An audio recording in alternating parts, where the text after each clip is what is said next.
water. Waiting. Here's where I was waiting, Yes. waiting, waiting. And there was a certain man there. We're going to see they're waiting. Verse 4, go ahead.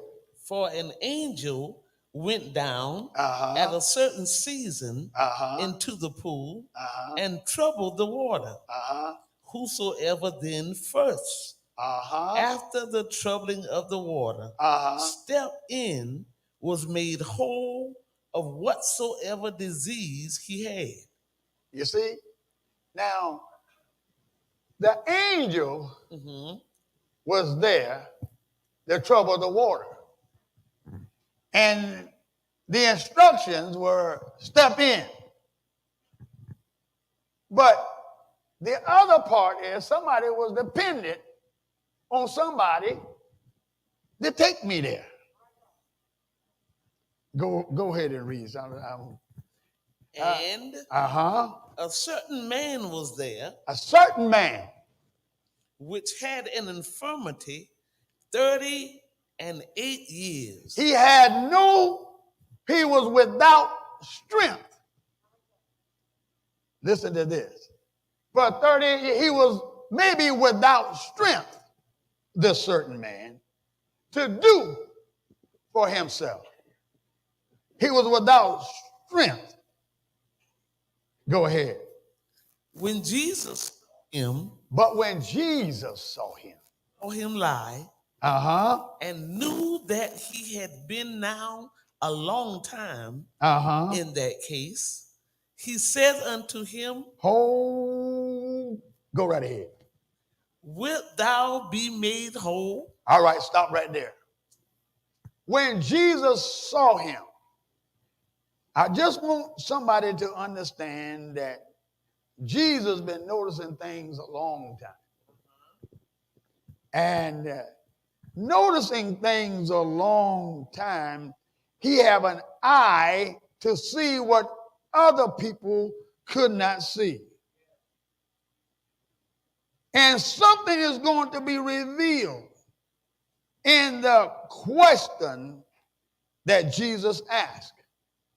Sometimes situation of a system has placed you in a box and made the box what it does, it limits in other people's mind what you are capable of doing, what your abilities are, what you can or cannot do. That's the box that they put, but it's from their perspective.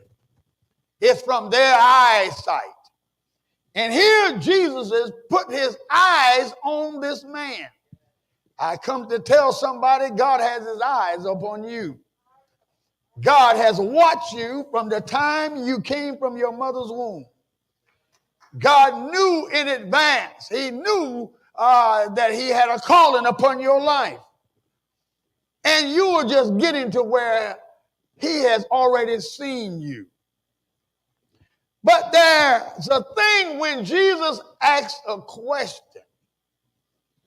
It's not because he needs to be informed. He already knows the answer. But the questions puts you in the middle of your miracle. When Jesus asks you a question, he asked the lady, will you give me a drink? That was a question. Oh, he knew she was going to do it. But what that did was put her in the middle of her miracle. Something else was going to take place.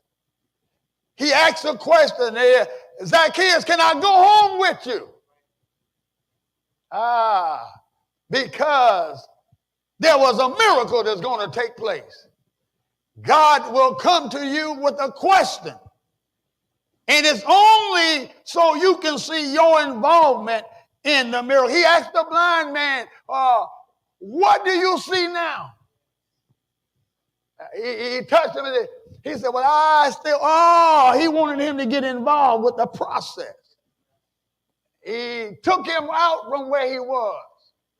He moved him from around those that wanted him to be dependent upon him. He moved him physically to move his mind mentally. And you got to understand, sometimes God will work in reverse. Sometimes he will move you mentally that way he want to put you physically.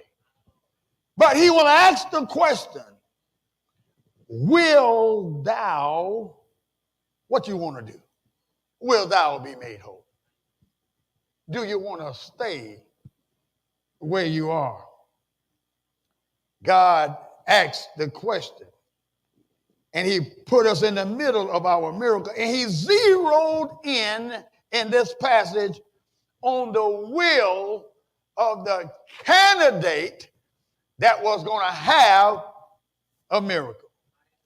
What are you saying, Reverend? I'm saying this.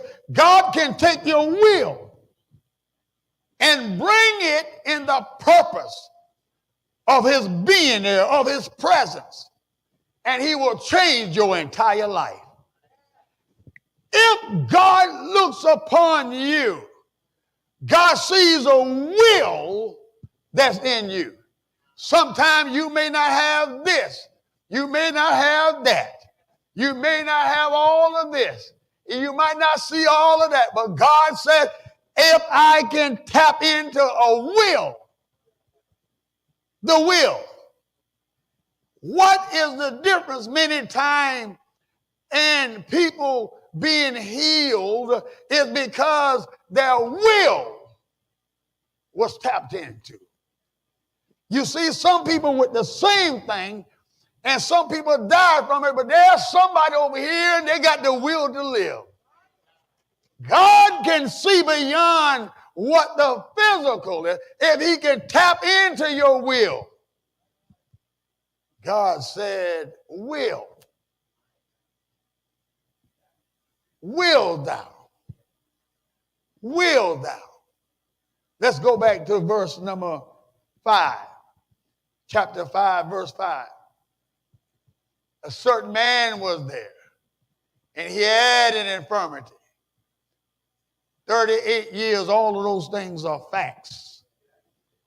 But God taps in to the truth because the truth hadn't been revealed yet.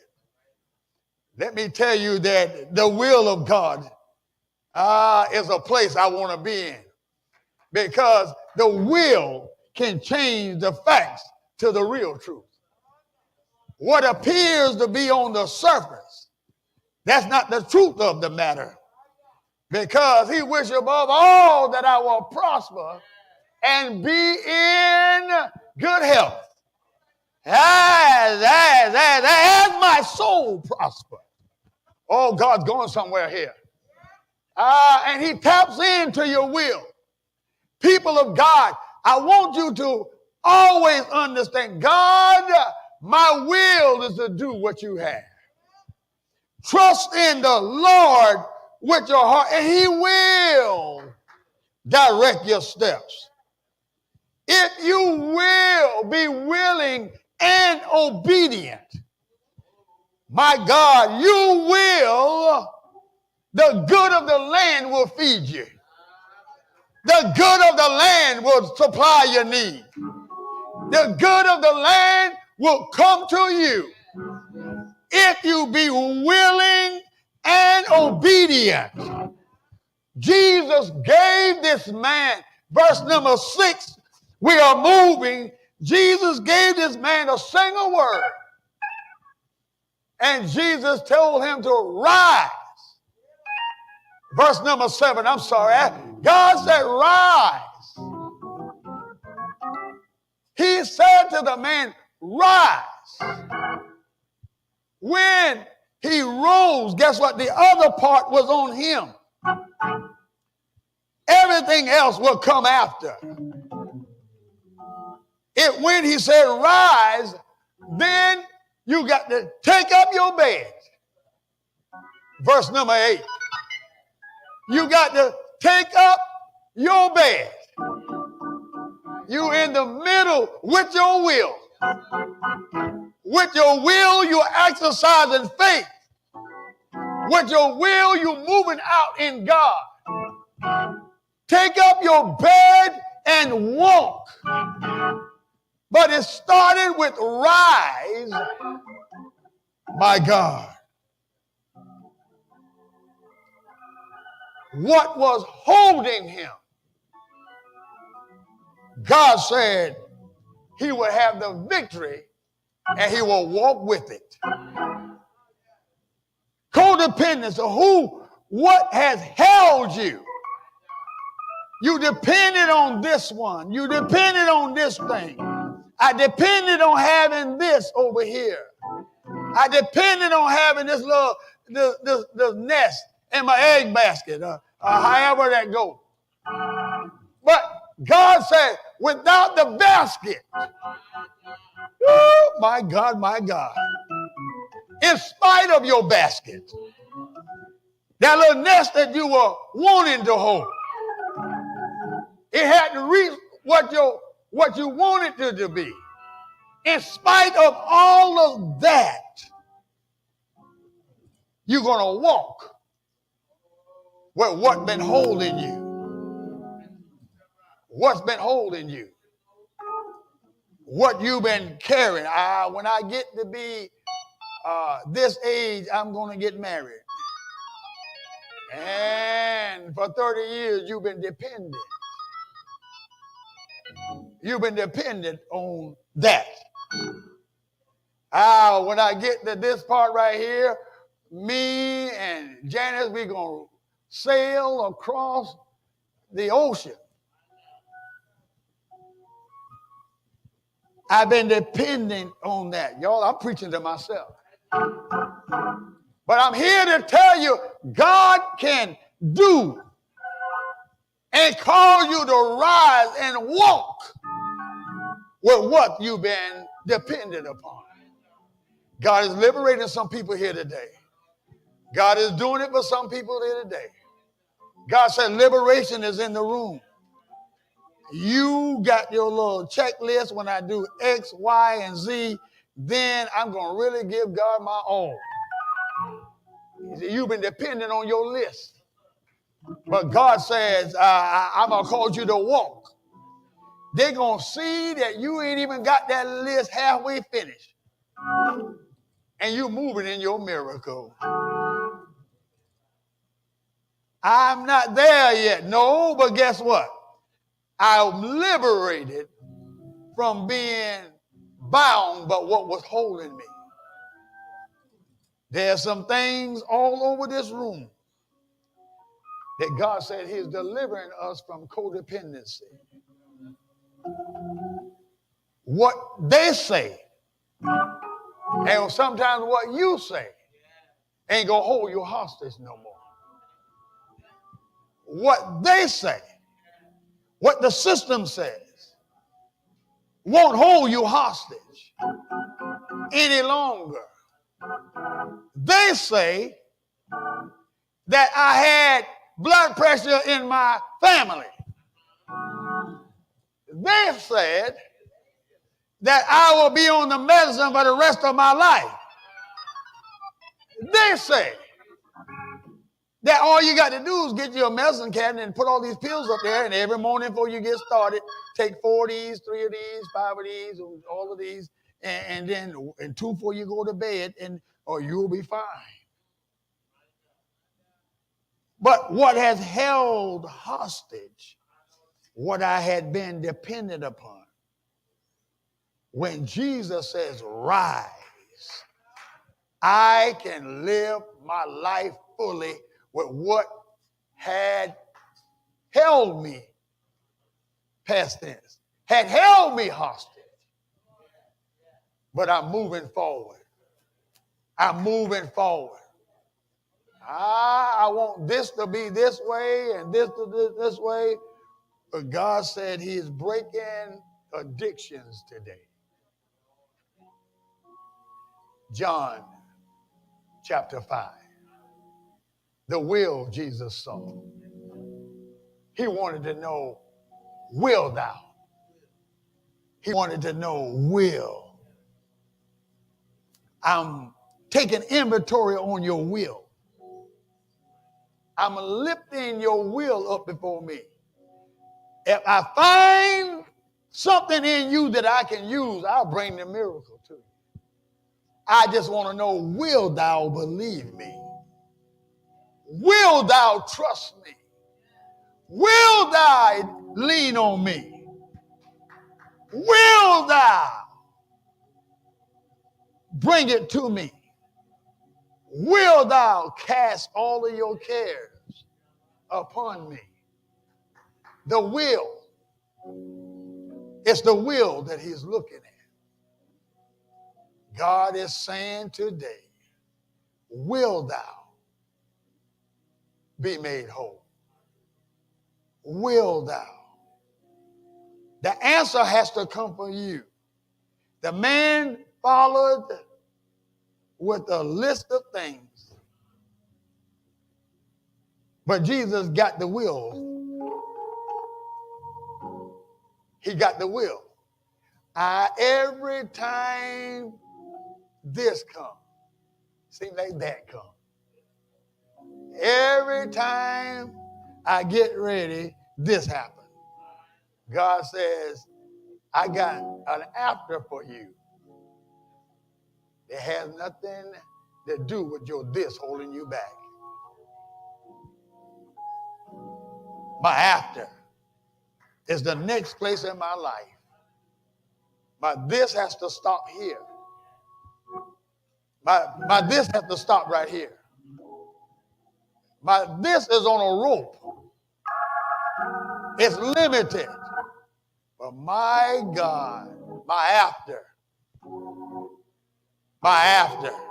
has no boundaries. He is able to do exceedingly, abundantly, more than I can ask or think. What's your will? What's your will? Stand to your feet. The will of God. Oh my God. God is inventorying our will today. Will thou? God will. And he's not without an answer, but he wants your involvement.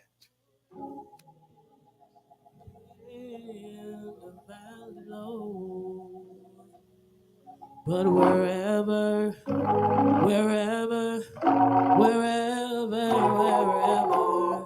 it may be, if God says go, the will of God. Oh, go. The safest place in the whole wide world. Ask God to help your will today. Is in the will of God. The will is the step to your deliverance. Trials be great, and the way seems hard.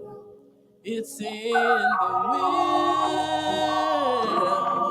of God. Oh, yes. It may be on a mountain peak or in the valley low. Yes. But wherever your will, wherever the will is, wherever the will is, whatever the will. If God says go, go, go, go.